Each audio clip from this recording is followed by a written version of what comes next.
All unmute होगा ना? नहीं, अनम्यूट है। सही था ना? हाँ,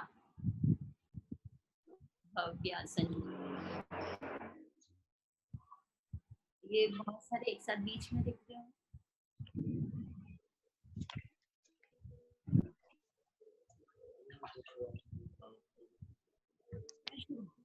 हाँ, अपनी कक्षा का समय हो चुका है, लगभग भी हो चुके हैं।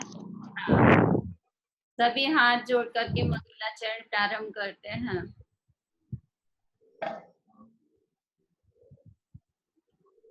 इसमें वो फाइल के अच्छा ये साइड में आ गई, साइड से आ जाएगी, ठीक है। साइड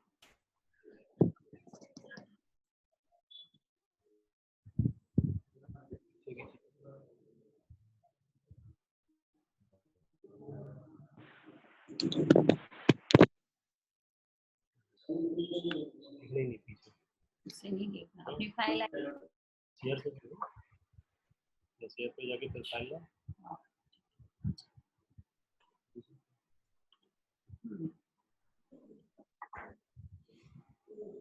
ओम नमः सिद्धि। भगवान का समोशरण आ चुका है, दिव्य ध्वनि प्रारंभ हो चुकी है, मंगल उद्घाटन भी हो गया है। सभी हाथ जोड़कर पहले मंगलाचरण करते हैं, अपनी कक्षा प्रारंभ करते हैं। नमो नमो सीतारं नमो नमो वक्षाणं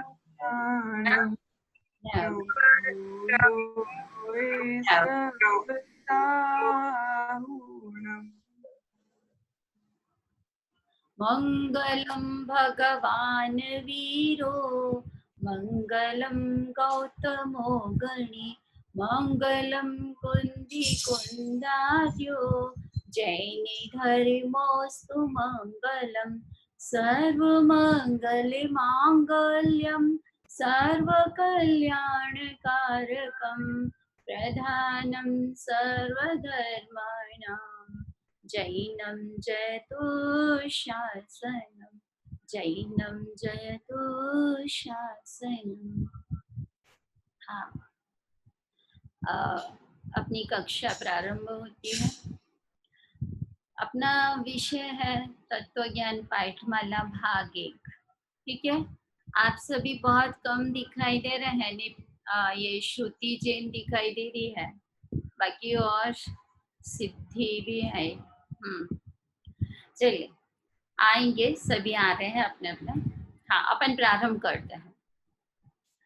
अपने विषय, अपना जो कोर्स है उसमें 4 विषय हैं, 4 अध्याय हैं अपने। पहला सुख कहाँ है, दूसरा सातत्व संबंधी भूल, और तीसरा 4 अभाव, और चौथा अध्याय है आचार्य कल्प पंडित टोडरमल जी का व्यक्तित्व और कर्तृत्व, उनका परिचय। तो अपन सबसे प्रारंभ ये निर्णय तो होना चाहिए कि भाई हम इस शिविर में भाग ले रहे हैं तो क्यों ले रहे हैं। आखिर ये तो सबको पता है कि भाई हमको सुखी होना है। मतलब देखो विषय का चयन भी कितना सुंदर किया है, ऐसा नहीं किया ये क्या आया, ओके कर दे क्या? You have been signed out because your account.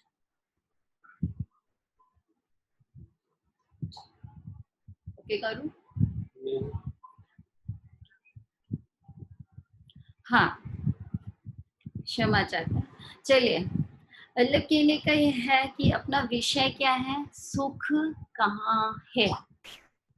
यह नहीं किया कि धर्म कहाँ है, क्या रखा है, सुख कहाँ है। ऐसा क्यों कहा, धर्म कहाँ है ये क्यों नहीं लिया? कि अगर आपसे कहा जाए कि भाई धर्म करो धर्म करो, तो क्या समस्या होती है कि अभी कोई धर्म करने का समय है क्या, है ना? कब किया जाता है धर्म? जब सब कुछ हाथ पैर काम नहीं करते, पांचों इंद्रियां शिथिल हो जाती है, तब शांति से बैठ करके धर्म करेंगे। ठीक? लेकिन यहाँ विषय तो ये है कि सुख कहाँ है, क्योंकि हम सभी जीव एक इंद्रिय से लेकर के संज्ञ पंचेंद्रिय तक के जितने भी जीव हैं, वो सुबह से शाम तक, शाम से सुबह तक, यानी 24 के 24 घंटे किस चीज के लिए प्रयत्न करते रहते निरंतर? सुख के लिए, है ना? क्यों करते हैं? वास्तव में क्यों करते हैं? कभी अपन ने सोचा शांति से बैठ करके कि वास्तव में वो सुख के लिए इसलिए प्रयत्न करते हैं क्योंकि उनका हर जीव का, चाहे वो एक इंद्रिय के पर्याय में हो, चाहे वो निगोदी अलब्धि अपर्याप्त जीव हो, यानी जो श्वास के 18वें भाग में जन्म लेते हैं, इतनी अल्प आयु वाले जीव है, उसका भी स्वभाव क्या है? सुखी होना। जैसे जल का स्वभाव क्या है? शीतलता। आप उसको अग्नि के निमित्त से गर्म तो करते हैं, यानी उसका वो वैभव स्वभाव तो है, लेकिन वास्तविक जो सदा त्रिकाल रहने वाला जो स्वभाव है, वो उसका कौन सा स्वभाव है? शीतलता, ठंडक। आप जैसे ही अग्नि के निमित्त से जल को अलग करते हैं, पृथक करते हैं, तो अब बताइए उस जल को शीतल होने के लिए आपको कितनी मंत्र पढ़ने पड़ेंगे, कितनी मालाएं जपनी पड़ेंगी, कितनी जाप लगानी पड़ेगी कि हे भगवान ये जल ठंडा हो जाए, हे भगवान ये जल ठंडा हो जाए। बोलो कुछ करना पड़ेगा क्या? कि नहीं, वो अपनी समय सीमा से अपने आप धीरे धीरे धीरे धीरे ठंडक की ओर गतिमान हो रहा है, उधर दौड़ रहा है। और यदि आपको बहुत जल्दी ठंडा करना है तो क्या उपाय है?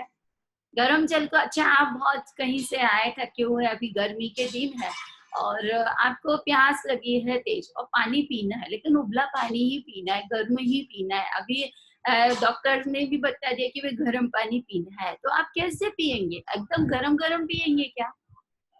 नहीं, उसको बड़े बर्तन में फैलाएंगे, वो ठंडा हो जाएगा और हम पी लेंगे।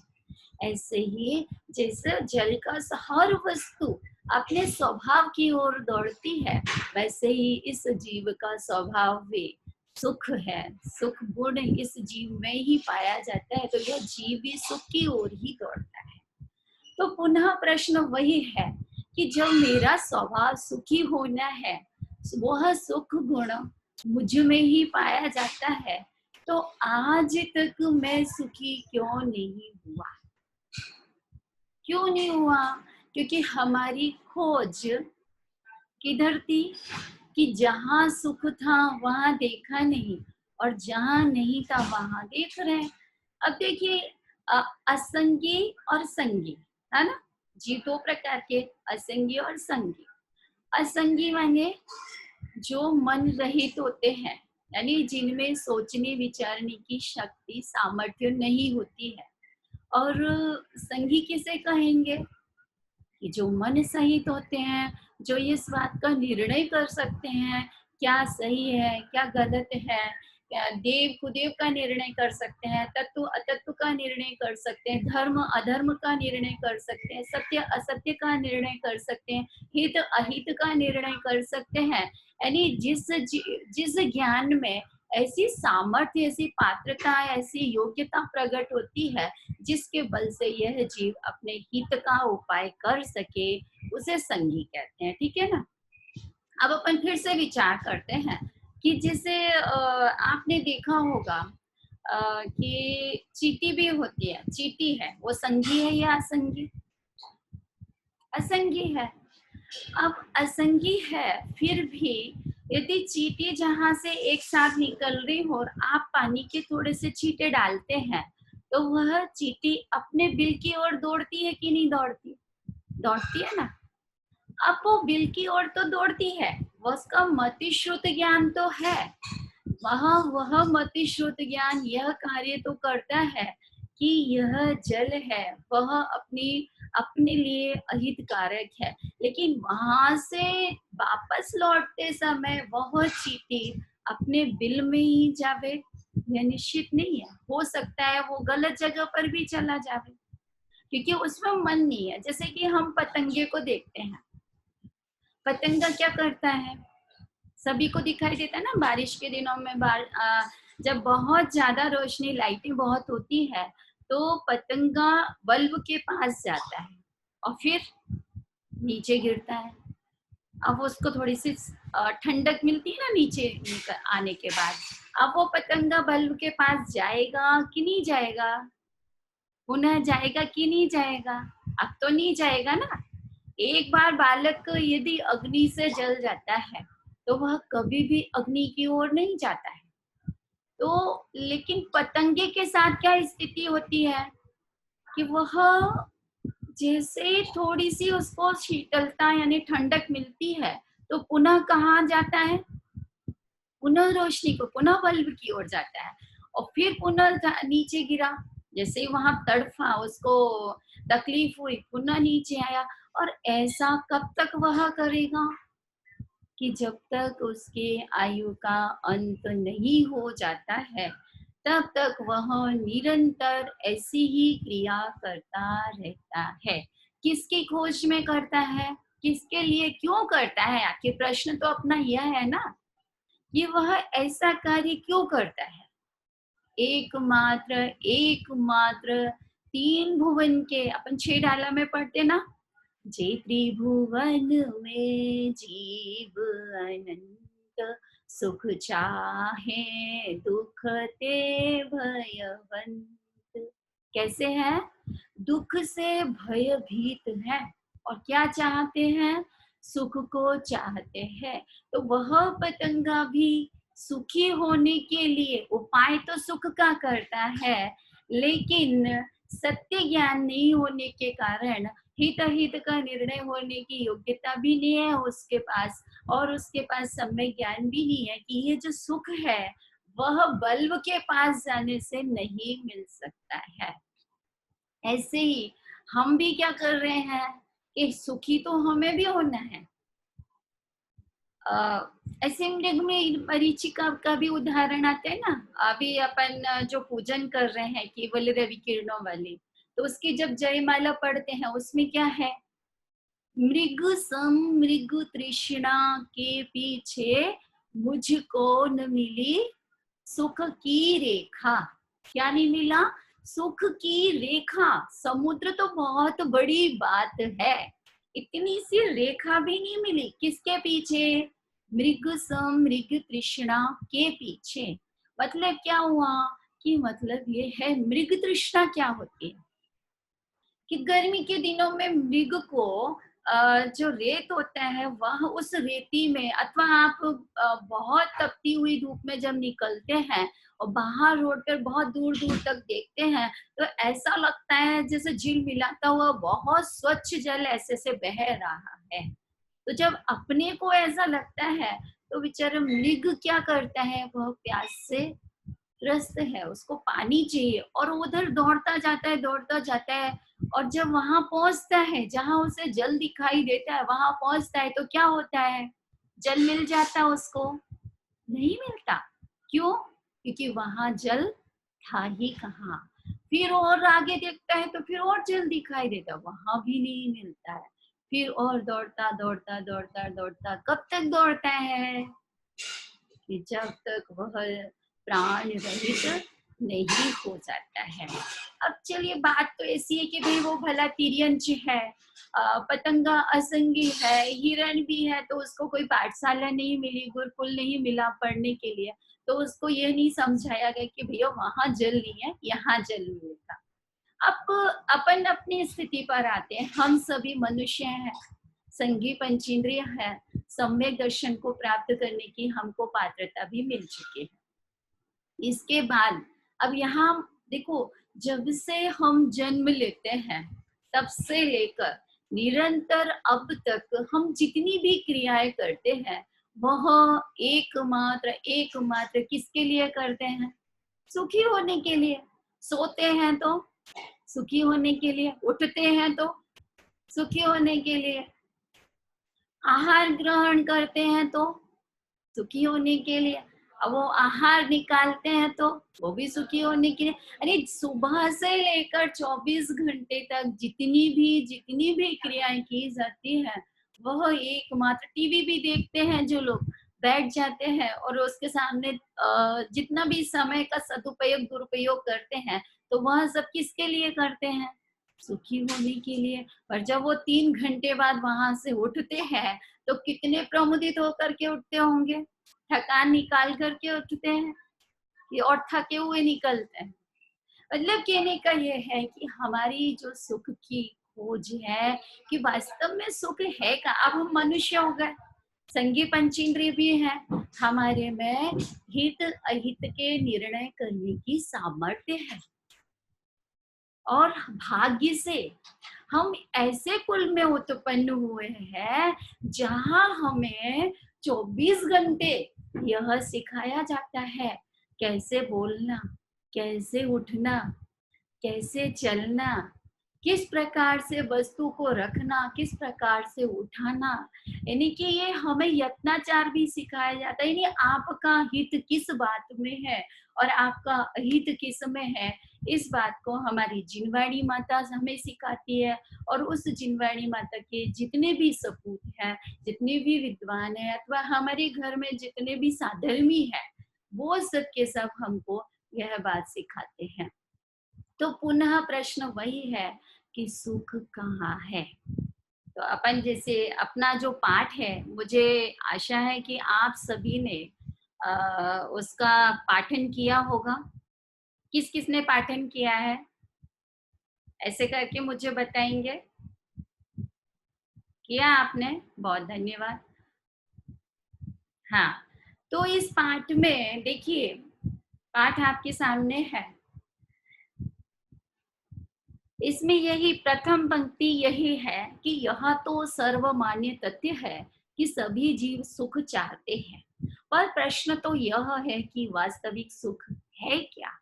वस्तुतः वास्तविक सुख का वास्तविक स्वरूप समझे बिना मात्र सुख चाहने से आगे।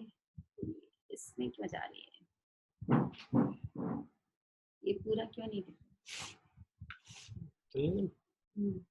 जब स्क्रीन पे ये दिखेगी तो अच्छा, ये अक्षर यहाँ दब रहा है, उनको देख रहे हैं। अच्छा दिख रहा है हमको। अच्छा। बस देखो, मात्र सुख चाहने का कोई अर्थ नहीं है।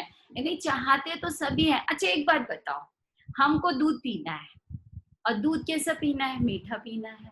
तो हमको हम थोड़ा सा जूम कर लीजिए जी, थोड़ा सा जूम कर लीजिए। ये हम जो पढ़ा रहे हैं सुख क्या है वो वाला पार्ट, उसको थोड़ा सा बड़ा कर दीजिए, उसको जूम कर लीजिए। हाँ कौन है होस्ट में?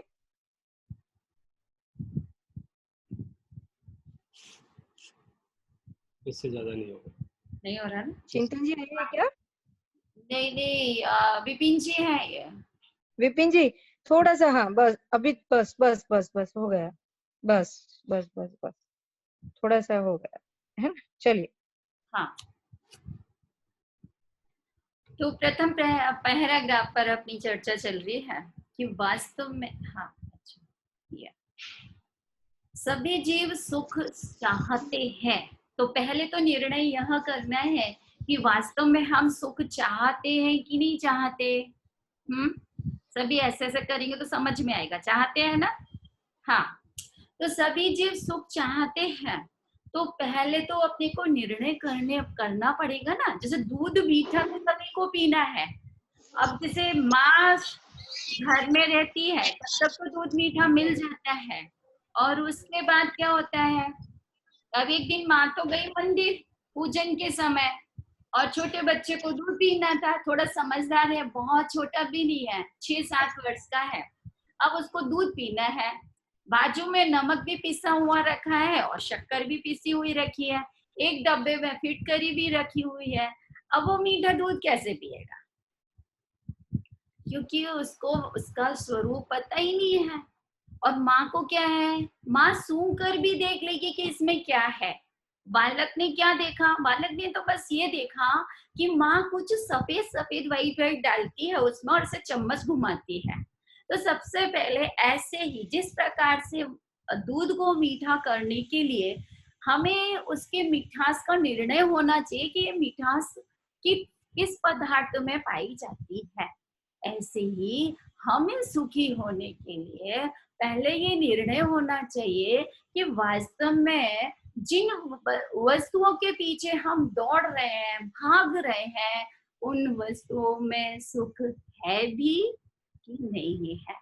इसके लिए अपने दादी नानी अपने को एक कहानी सुनाया करती थी, आपने सुनी होगी कि पहले क्या होता था, जैसे जो भेड़ होती है ना, जिनसे ऊन बनाई जाती है, तो एक भेड़ आगे जाती है तो उसके पीछे बताना नहीं पड़ता दूसरी भेड़ों को कि इसके पीछे चलो, वो अपने अपने पीछे एक दूसरे के पीछे चलती रहती है। तो कहावत ऐसी बन गई थी कि एक भेड़ कुएं में गिरी तो उसके पीछे जितनी भी भेड़ थी वो सब की सब गिरती गई। क्यों? क्योंकि उसने स्वयं नहीं देखा कि रास्ता कहाँ है, यह रास्ता सही है कि गलत है। वो तो बस उसका अनुकरण करती जा रही थी पीछे पीछे वाली। तो मतलब कहने का ये है कि आज हम भी क्या इसी स्थिति में तो नहीं पहुंच चुके हैं। हमें इस बात का निर्णय करना होगा कि जिन भोग सामग्री को हम सुख सामग्री मान रहे हैं और उसकी प्राप्ति को ही सुख की प्राप्ति समझते हैं, और उस अब वो भोग सामग्री किस जिस एन कैन प्रकार हमको मिले और उसी ओर हम दौड़ते जाते हैं, चाहे वह हमें 5 पाप के द्वारा मिले, चाहे वह हमें 4 कषायों के द्वारा मिले, चाहे वह हमें सप्त व्यसनों के द्वारा मिले। यानी कितना भी अधो से अधो पतन होने के बाद भी हम उस भोग सामग्री को प्राप्त करके सुखी होना चाहते हैं। तो सबसे प्रथम ये निर्णय करना होगा हमको कि ये जो भोग सामग्री है, यानी भोग सामग्री के लिए सबसे पहले क्या चाहिए रहता है कि धन। धन के बिना तो ये सारे काम होते नहीं। अब भोग सामग्री माने क्या कि वास्तव में देखा जाए तो ये जो शरीर मिला है ना अपने को, और इस शरीर के साथ साथ क्या मिला है, 5 इंद्रियां और एक मन।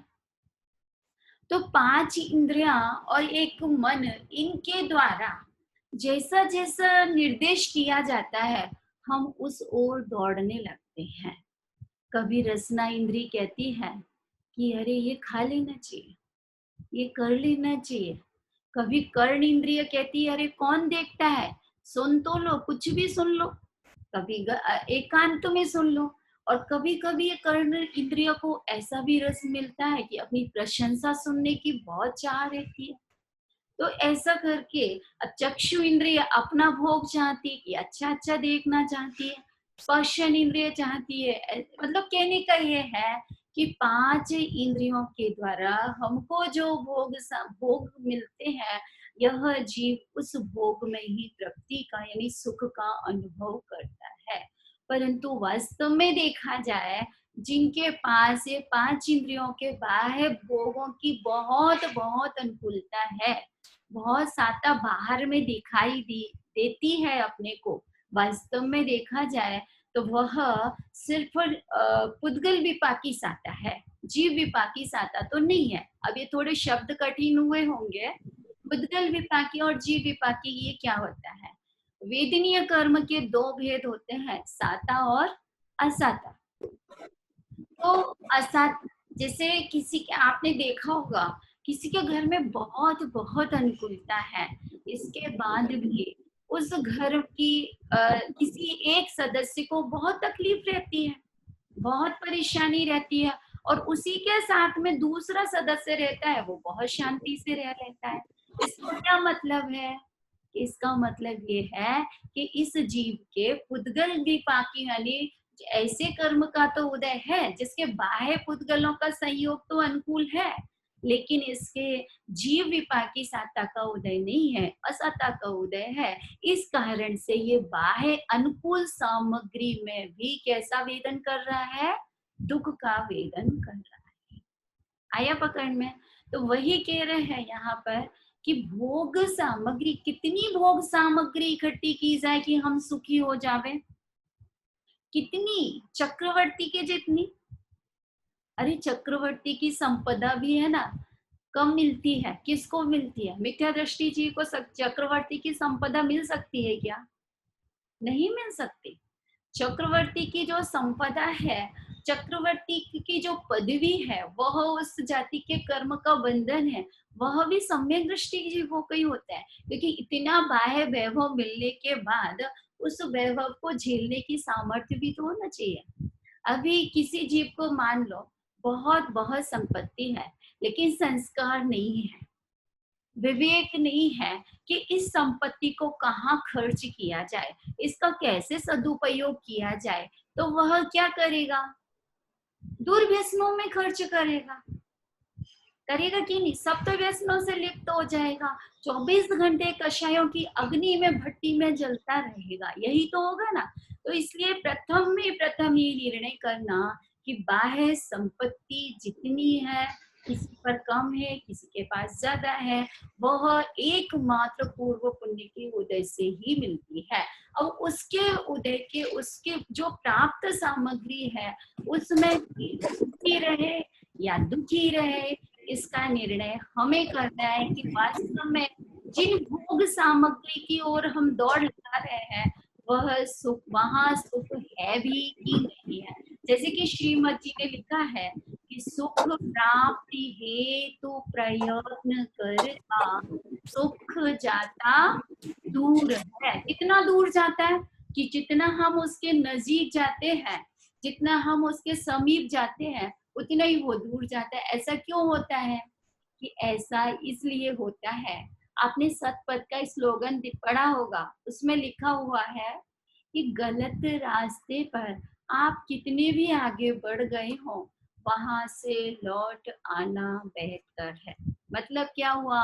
कि मतलब यही है कि आपको जाना इधर मार्ग पर है, आपका साध्य, आपका लक्ष्य, आपका गंतव्य इधर है, इस पूर्व दिशा में। आप पश्चिम दिशा की ओर दौड़ रहे हैं, तो जितनी दूरी तय करेंगे, उतने ही आप अपने गंतव्य से दूर होते जाएंगे। इसलिए अपने को ये निर्णय करना है कि हम जहाँ सुख खोज रहे हैं, वहां वास्तव में सुख है भी कि नहीं है। और जिसे हम सुख मान भी रखे हैं, जिसे हम जो सुखाभास कहें या सुख, जिसको आपने सुख माना है, उसे आगम की भाषा में सुखाभास कहा जाता है। यानी सुख नहीं है, सुख जैसा वहां दिखाई देता है, परंतु जो हमें सुखाभास भी दिखाई देता है, उस सुखाभास के पीछे कितना पाप का अर्जन करना पड़ता है। देखो, धन सामग्री मिलती तो पुण्य के उदय से है, लेकिन अर्जन, वर्तमान में जो अर्जन होता है, वो किसके उदय से होता है? वह पाप, वो उदय नहीं, सॉरी, मिलती तो पुण्य के उदय से है, परंतु नवीन बंध किसका हो रहा है? उसके अर्जन में परिणाम कैसे हो रहे हैं? आर्त रौद्र ध्यान हो रहा है, और आर्त रौद्र ध्यान से निरंतर यह जीव पाप का बंध ही करता रहता है। अच्छा, एक बात बताइए, आपको 5 इंद्रिय के भोगों के अनुकूल सामग्री मिल गई, यानी संक्षेप में बात कर रहे हैं, क्योंकि हम यही समझ कर चल रहे हैं, आपने बालवो वितरक ज्ञान पढ़ चुके हैं। यदि किसी को तकलीफ हो तो आप लास्ट में प्रश्न कर सकते हैं। मतलब कि अभी अपनी चर्चा चल रही है।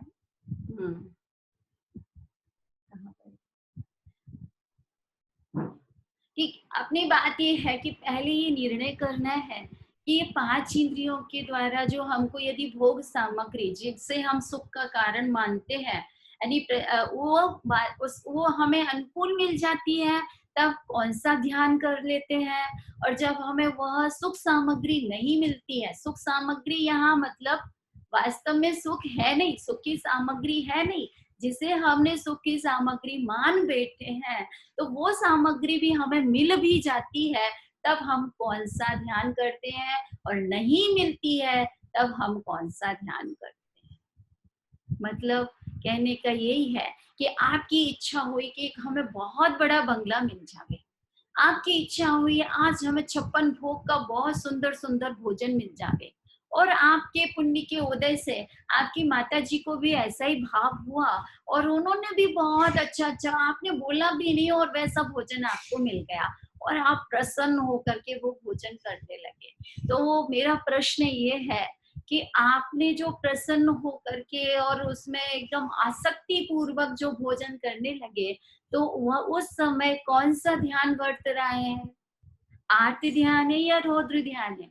अच्छा, भोजन है वो क्या है कि वो एक परिग्रही तो है, उसमें जो आनंद मान रहे हैं, तो वो आनंद मानना कौन सा ध्यान हुआ कि ये रौद्र ध्यान हुआ। अब चलो दूसरा प्रश्न कि आपका बहुत इच्छा हुई लेकिन उस दिन आपकी माता जी बहुत थकी हुई है, हो सकता है आपकी इच्छा के अनुकूल वो सामग्री नहीं हो और आपको एक सामान्य साधारण तपस्वी जैसा भोजन मिल गया। अब क्या होगा? अब परिणाम कलुषित होंगे। परिणाम कलुषित होंगे तो कौन सा ध्यान होगा कि आर्त ध्यान होगा। इष्ट का वियोग हुआ ना, उसको तुमने इष्ट माना कि ये मिल जाए और वो नहीं मिला, तो ये आर्त ध्यान और रौद्र ध्यान के अलावा इन भोग सामग्री में होता क्या है?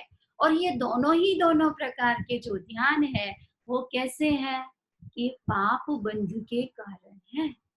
वर्तमान में तो हमें दिखाई देते हैं कि यहाँ सुख है, यहाँ सुख है, लेकिन वास्तव में निरंतर पाप बंद के अलावा यह जीव कुछ नहीं करता है। आपने वर्णी जी का नाम सुना होगा, गणेश प्रसाद वर्णी।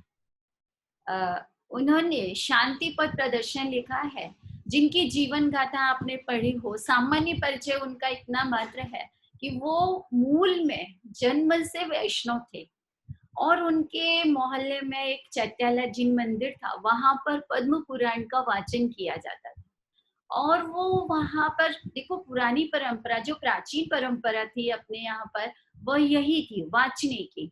तो उस समय रात्रि के समय पर कथाओं का वाचन, पुराण का वाचन बहुत होता था। कहीं पद्म पुराण लेकर के 8-10 जन जितने भी हैं सभी शांति से बैठकर सभी वाचन करते थे।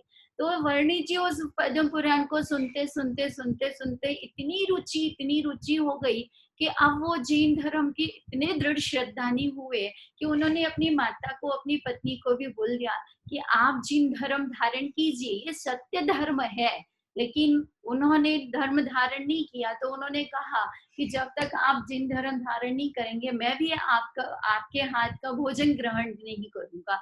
और वो छोड़ करके चले गए। फिर आगे उनको बहुत बहुत आर्थिक परेशानी भी हुई, शारीरिक परेशानी भी हुई, लेकिन इसके बाद भी उन्होंने बहुत अच्छी साधना की और उन्होंने एक शांति पथ प्रदर्शन नाम का बहुत सुंदर ग्रंथ लिखा है, जिसमें उन्होंने एक उदाहरण दिया है। मेरा प्रयोजन तो उस उदाहरण को देने का है कि देखिए, उन्होंने लिखा है वहां पर शांति की खोज, कि यह जीव शांति की खोज में दौड़ता है। कभी तो सामाजिक कार्य करके अपने को शांति सुख का अनुभव करता है कि चलो हमने किसी की हेल्प की, मदद कर दी, तो मैंने आज बहुत बड़ा काम कर दिया। कभी अपने कर्तव्य का निर्वाह करके अपने को बहुत ऊंचा अपने को मानता है, बहुत सुखी मानता है। जैसे कि किसी के यहाँ बहुत युवा बेटी हो तो उसका विवाह करके सुखी मानता है, किसी के यहाँ बहू आ जाए तो वह अपने आप को बहुत सुखी मानता है। तो वहां पर बताया कि देखो, सुख सुख सुख कहाँ कहाँ यह जीव मानता है, लेकिन वह सुख कैसा होता है, वह मान्यता भी उसकी कैसी होती है, क्षणिक होती है। अब उसके बाद क्या है, पुनः दुखी। वह सुख सदा ही त्याज रे, पश्चात जिसके दुख भरा। उस सुख से क्या प्रयोजन जिसके बाद में दुख ही दुख हो। तो कहने का ये है कि अपन को क्या ढूंढना है कि सुख। तो वहां वर्णी जी ने एक उदाहरण दिया है कबूतर का। आपने कबूतर देखे होंगे। दूसरे दूसरे पंक्षी जो होते हैं वो बहुत अच्छी जगह पर अपना घरौंदा बनाते हैं, लेकिन एक कबूतर की विशेषता यह होती है कि यह घरों में कहीं भी घरौंदा बनाने का विचार करता है। और विचार करके आपने देखा होगा कभी भी आपके रोशनदान में अथवा आपके दरवाजे के बाहर जहाँ कोई आवागमन नहीं होता, वहां अपने वो तिनके रखते हैं और घरौंदा बना करके अपना काम चलाते हैं। तो वहां उदाहरण यह दिया है कि देखो, पंक्षियों के लिए पंक्षियों के लिए कोई पाठशाला नहीं है, कोई गुरुकुल नहीं है। उन्हें सिखाया नहीं गया है कि आप घरौंदा कहाँ पर बनावे, फिर भी वह पक्षी बहुत समझदार है। कैसे समझदार है? तो वहां उन्होंने बताया कि जब कोई पक्षी घरौंदा बनाने का विचार करता है तो मेन दरवाजे से, मुख्य दरवाजे से प्रवेश करने का विचार करता है। जब आपका मुख्य दरवाजा भी बंद होता है तो वह दूसरी दिशा वाले दरवाजे पर जाएगा। जब वहां भी बंद मिलता है, वहां भी जगह नहीं मिलती है अपना घरौंदा बनाने के लिए, तो वह दिशा बदलता जाता है। जब आपके चारों दिशाओं में ही उसको जगह नहीं मिली, स्थान नहीं मिला, तो वो थोड़ा ऊंचा उड़ता है और ऊंचा उड़ने के बाद देखता है कि अरे वाह, ये तो खिड़की बहुत अच्छी है, यहाँ रोशनदान अच्छा है और ये इतनी सी जगह भी है अपने लिए, अपन यहाँ घरौंदा बना लेते हैं। जब वह ऐसा विचार करके घरौंदा वहां बनाने बैठता है और तुरंत वह घरौंदा नहीं बना ले रहा है, वहां पर क्या कर रहा है वह, वहां पर तुरंत घरौंदा नहीं बना रहा, वहां बैठ कर के भी वह पूरे दिन देखता है, ताकता है कहीं इस घर का जो मालिक है वह सज्जन है कि दुर्जन है। कहीं ऐसा ना हो कि मैं अपना घरौंदा बनाऊं और अपना जो अंडा होता है वहां रख कर के जाऊं और मैं थोड़ा ही कहीं गया और इसने मेरा सब घर बिखेर दे। तो वह पहले निर्णय करता है कि ये सज्जन है या दुर्जन है। जब उसका निर्णय हो जाता है कि नहीं, ये तो सज्जन है, ये दुर्जन नहीं है, तब जा करके वह अपना वहां घरौंदा निश्चिंत होकर के बनाता है और अपना कार्य करता है। तो वहां वर्णी जी यही बताना चाहते हैं कि देखो, एक संगी पंचेंद्रिय जो पक्षी है, तिर्यंच का गति का जीव है, वह भी अपनी दिशा बदल देता है। जब एक दिशा में व्यवस्था नहीं बनती, वहां सुख नहीं मिलता, तो वह दूसरी दिशा में पहुंच जाता है। वहां नहीं मिलता तो वह तीसरी दिशा बदलता है। वहां भी सुख नहीं मिलता तो वह चौथी दिशा में, जब वहां भी उसकी व्यवस्था नहीं बनती तो उड़ करके, थोड़ा ऊंचा उड़ करके देखता है और अपनी व्यवस्था बना लेता है। और हम मनुष्यों की क्या तकलीफ है कि अनादि काल से, कब से, कि अनादि काल से आज तक हम कहाँ सुख खोजते रहे हैं। कभी तो क्रोध करने में सुख देखते हैं। अच्छा, क्रोध में सुख होता है कि नहीं होता? यदि क्रोध करने में सुख नहीं मानते तो कौन क्रोध करता? जिस चीज को हम गलत मानते हैं तो ऐसी विष्ठा आदि को कौन छूता है? कोई स्पर्श करता है क्या? नहीं करता। देखना भी पसंद नहीं करते हैं। लेकिन ये जो कषाय है उनको आगम में मल कहा गया है, यानी ये देखने लायक भी नहीं है। कहीं कहीं इनको रिपु कहा गया है, शत्रु कहा गया है। क्रोध मान माया धरत लोभ सहित परिणाम, ये ही तेरे शत्रु है, समझो आत्म राम। क्या कहा है कि ये ही तेरे शत्रु है जगत में। अन्य जो हमने निर्णय कर रखा है ना बाहर में कि ये हमारे, देखो हम किसी को शत्रु कब बनाते हैं, मित्र कब बनाते हैं, इसका भी थोड़ा आज निर्णय करते हैं। जगत में हमारे, आप अपनी लिस्ट बनाना, आज आपका यही होमवर्क है, गृह कार्य आपका यही है कि आप एक कागज पेन लेना, उस पर लिखना कि ये हमारे शत्रु हैं, ये मित्र हैं। पहले नाम मात्र लिखना, फिर नाम मात्र लिखने के बाद फिर उनकी थोड़ी डिटेल लिखना कि ये हमारे शत्रु बने हैं तो किस कारण से बने, हमने इनको अपना शत्रु बनाया तो किस कारण से बनाया, अथवा ये हमारे मित्र बने तो किस कारण से बने। ठीक है, मतलब कहने का ये है कि हम शत्रु मित्र भी अपनी कल्पना से खड़े कर लेते हैं। हमारे आगम में जिन्हें शत्रु बताया गया है उन्हें तो हम कभी शत्रु मानने को तैयार ही नहीं होते हैं। यदि उन्हें शत्रु मान ले तो वास्तव में हम सुखी हो सकते हैं। लेकिन हम किसको शत्रु मानते हैं कि जो हमारे 5 इंद्रियों के भोगों में बाधक बाधक बाधक बनते हैं, उनको तो हम शत्रु मान लेते हैं। यहाँ तक कि अपने घर परिवार के सदस्य भी यदि हमारे 5 इंद्रिय के भोगों में रोड़ा डालते हैं, वो कहते नहीं ये तुम्हारी संस्कृति के अनुकूल नहीं है, ये तुम्हारी परंपरा के अनुकूल नहीं है, तुम्हें ऐसा नहीं करना चाहिए, ये अपनी सभ्यता के अनुकूल नहीं है। तो क्या होता है, वो भी हमें शत्रु दिखाई देने लगते हैं। हम सोचते हैं कब इनसे हमारा छुटकारा हो पे। और मित्र कौन होते हैं?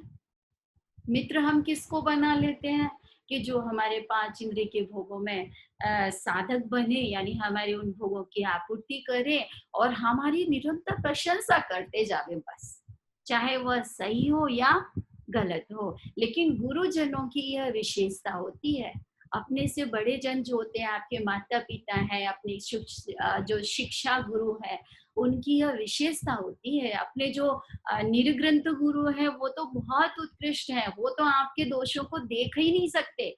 और ऐसे ही अपने जो माता पिता है वो भी आपके अपने दोषों को नहीं देख सकते, वो आपको बराबर टोकते रहेंगे। आप गुस्सा करो, आप हाथ पटको, पैर पटको, आप दरवाजा पटको, आप कुछ भी करो, लेकिन जब तक आपके वो दोष नहीं निकल जाते तब तक उनको तसल्ली नहीं होती। क्यों नहीं होती?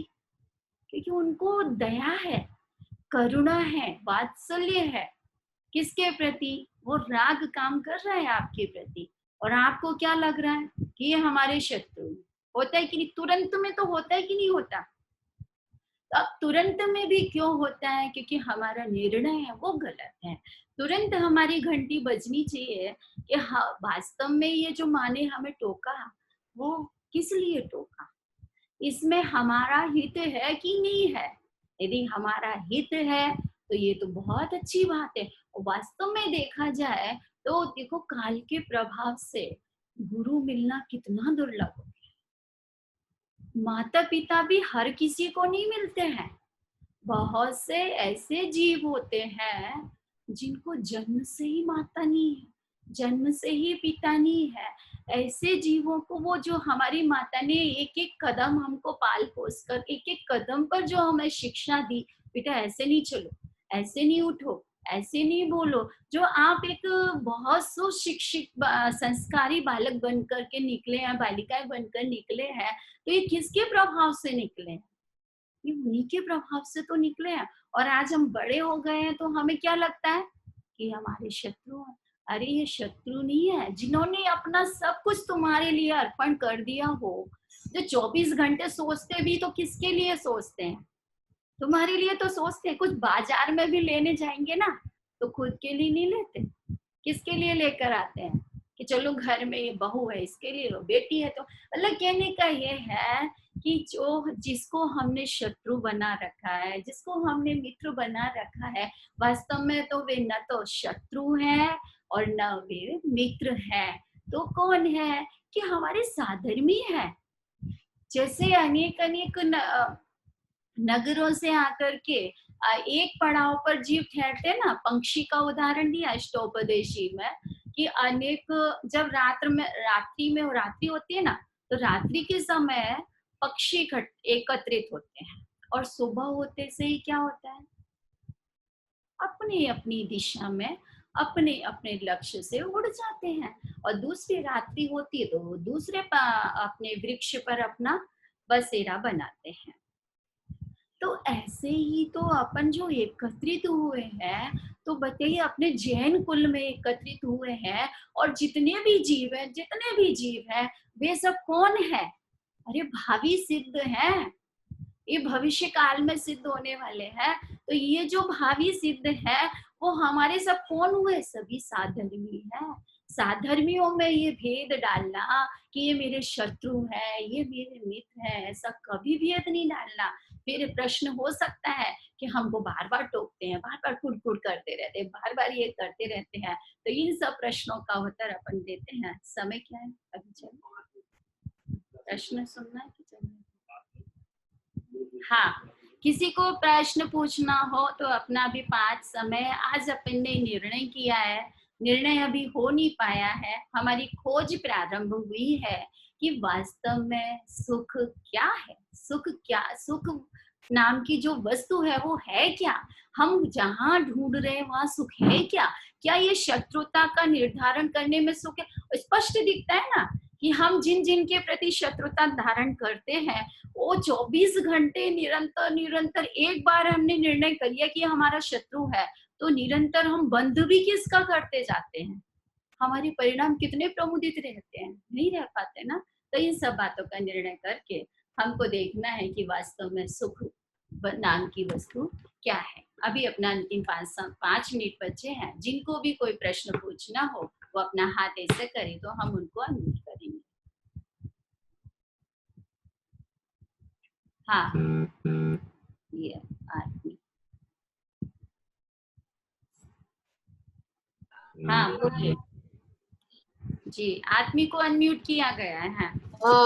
मुझे ये डाउट है कि हाँ, मतलब मुझे ये बोलना है कि मित्र क्या हम शरीर को मान सकते हैं कि, और शत्रु हम जिनवाणी माता को मान सकते हैं? क्योंकि अगर हम लोग मित्र जिनवाणी माता को माना होता तो आज हम लोग भगवान हो सकते थे। तो ऐसा हो सकता है? देखिए, वास्तव में यदि हम परमार्थ से विचार करें तो हमारी उल्टी मान्यता ने तो यही निर्णय करके रखा। उल्टी मान्यता समझे ना, मिथ्यात्व के कारण हमारी जो उल्टी मान्यता है, और हम उल्टी मान्यता से ही तो दुखी है ना। हमने शरीर को ही मित्र, यानी शरीर को ही मित्र तो दूर की चीज है, मित्र तो दूसरा होता है। शरीर को ही आत्मा मान के रखा है ना। आत्मा को तो हम भूल गए, अपना अस्तित्व तो हमने स्वीकार ही कहाँ किया है कि हम भी कोई चीज है, हम भी हैं। हम एक जीव है, हम एक आत्मा है, और इस शरीर के निमित्त से हम जितने भी पाप उपार्जन करते हैं, भक्ष्य अभक्ष्य के द्वारा, सप्त व्यसनों के द्वारा अथवा 4 कषायों के द्वारा, सभी को इनके नाम तो ख्याल में है ना। सप्त व्यसनों के नाम सबको ख्याल में है। हाँ, तो आगे बढ़ते हैं। जिसको नहीं हो ख्याल तो कृपया इनके नाम अवश्य याद करें। हाँ, समय पूरा हो गया। हाँ, अपने समय पूरा होने को है, मतलब कहने का प्रश्न का आंसर मिल गया बहन आत्मी। यही है कि अपन यदि वास्तव में जिनवाणी को अपना मित्र माना होता तो आज हम भगवान बन गए होते। तो उपाय तो सुखी होने का यही है कि जिनवाणी माता जैसी आज्ञा देती जावे। अरे जिनवाणी माता ने क्या लिखा कि ये सीता है, ये अंजिना है, ये चंदन वाला है, तुम ही तो सीता हो, तुम ही तो चंदना हो। कोई वहां से आई थी क्या? वो भी तो इसी भरत क्षेत्र में हुई थी। ये बच्चियां ही तो आगे जाकर के सीता बनती है, यही तो चंदन वाला बनती। कैसे बनती है? कि उनके जिस मार्ग पर वो चले थे, अच्छा उनको इतना अपमानित किया गया, उसके बाद भी उन्होंने कैसा आचरण किया। जिनवाणी माता हमको यही तो सिखाना चाह रही ना। आचार्य देव ने पद्म पुराण लिखा, सीता जी का वर्णन लिखा, अंजिना का लिखा, और अंजिना को सासू माँ ने दोष लगाया। उसके बाद भी वो कहाँ जा रही है? उसने कषाय किया क्या? नहीं की ना, अपने ही दोषों का विचार किया। और वास्तव वस्तु स्वरूप भी ऐसा ही है। और भी आपको यदि प्रश्न हो तो 3 मिनट है अपने पास। अच्छा, 3 बजे आप अपना प्रश्न तैयार रखिए और अपन दोपहर की कक्षा में उसको करते हैं। आपको जो गृह कार्य दिया गया है वो वास्तव में आप कॉपी पेन लेकर के बैठिए, और इसमें फिर अपन और निर्णय करेंगे कि शत्रु में दुख है, मित्र में सुख है क्या? यदि नहीं है तो फिर हम अपनी इस धारणा को बदलने का प्रयास करेंगे। ओम नमः सिद्धिव्या।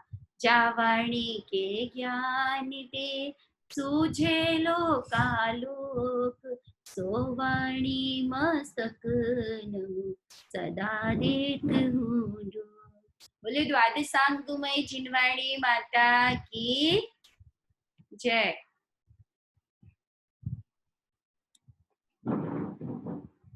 अनम्यूटेड कर जय जिनंत करो। ये तो म्यूट करोगे इससे। हाँ, मेरी क्लास खत्म हो गई। चलो सभी को जय जिनेंद्र।